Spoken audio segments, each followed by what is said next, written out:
Okay, company name. I guess it was formerly Haiku, now it's Voce Communications. My name is Josh Hallett.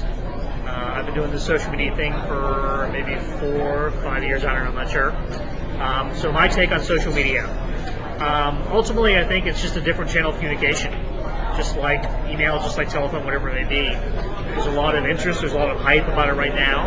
A lot of people want to learn how to do it, but ultimately it's the same tools and tactics, a lot of the same communication styles you may have used for years, specifically for interpersonal communications. How do you introduce yourself to a group of people? How do you make friends?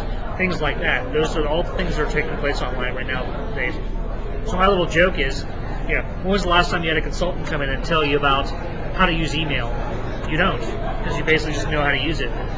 So I think in a couple of years what we're going to see is more and more that social media just becomes ingrained in just normal communication styles. It's just something you do, and people are going to take to it, I think, more naturally. So from the standpoint of what's the long-term prospects, I think the hype curve is going to die down, but I think the adoption curve is going to continue to grow.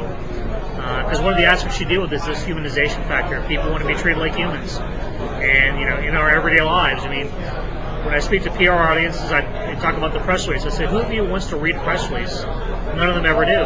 So why don't you write copy, write content that people actually want to read and engage with, and actually carry on conversations with them? And I think more and more companies are slowly coming around to that ideal. It's a slow and somewhat painful process, but I think ultimately everybody's going to benefit from it.